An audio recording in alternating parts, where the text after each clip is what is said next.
So here's Dustbin Charlie. The author is Ann Pilling, and it was illustrated by Jean Bayliss, I think. Here's the content page. We're going to go with a visit to Granddad's. See how far we go with that for today. A visit to Granddad's. His real name was Timothy Charles Treadwell, but Granddad called him Dustbin Charlie. This was because his very best thing was watching the rubbish men with their yellow lorry. They stopped at each house, picked up the dustbin, and emptied it into a special grinder. Then the grinder chewed everything up with a great clunking noise. Granddad lived in a house on Union Street, and that's where this story happened. They didn't have dustbins at Charlie's. He lived on a farm in the country. Their house was in a long green valley with hills all around. They had 2 cats and 3 dogs, 20 hens, and 100 sheep. But there were no children to play with at all.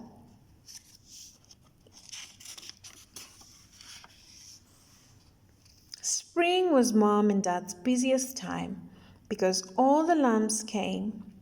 Mom fed the sickly ones with the baby's bottle, and Dad put the tiny ones by the cooker to keep warm. There wasn't much time to talk to Charlie, and he got lonely all by himself. Then Granddad phoned him up. "It's time you came to stay," he said. "Go and park. I'm coming straight over." Charlie ran upstairs to find his suitcase. He was still looking for his pajama bottoms when Granddad's old car rattled into the farmyard. "Back next week," he told Mom and Dad. "Jump in, Charlie," and they bumped through the gate. The bumps made a wheel cover fall off. It went spinning down the lane like a silver plate. Granddad was a bit of an inventor, and he mended the car himself. But sometimes the things he mended fell to bits. Charlie held the silver plate all the way to town. It still got it when they rattled into Union Street. Grandma had the rattles and opened her front door. "Here's Charlie," shouted Granddad. "Here's Dustbin Charlie." Grandma frowned. "He's grown up now," she said. "I'm sure he doesn't like that baby name anyway. We don't have smelly dustbins anymore. We have nice plastic bags." Grandma was mad on cleaning, and Granddad had to do his inventions in the garden shade. They were too messy for the house. On dustbin morning, Charlie stared glumly through the front window. Every doorstep had a neat plastic sack on it, all ready for the yellow lorry. The rubbish man had come and gone in a flash. He couldn't see all the interesting things that people had thrown away. What do you think a lorry is, guys? Take a guess? Tell me on the comments. Those shiny black bags had changed everything. He pulled a face. "What's up?" asked Granddad. "It's boring without dustbins," Charlie told him. "There's nothing to look at anymore." Granddad scratched his chin and had a think. He'd like the dustbins too. When Grandma wasn't looking, he'd got bits and pieces from them for his inventions.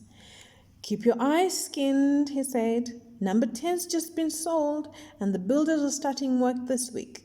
They'll be throwing all sorts of stuff out of there." Number 10 was the house you could see from Grandma's front room. It was very tall and very thin, and it went up and up. The paint was chipped, the dirty windows were broken, and weeds as tall as Charlie grew up in this little front garden. "Nobody loves that house," he said. "Yes, it's a real disgrace," agreed Grandma, coming in to dust around. But Grandma just smiled. "You wait," he told Charlie. You wait till those builders start work on it. It'll be as good as new soon. And he went off to his shed to mend Mrs. Next Door's pop-up toaster.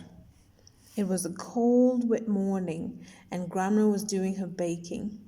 Charlie pushed a chair up to the front window, stood on it, and looked out.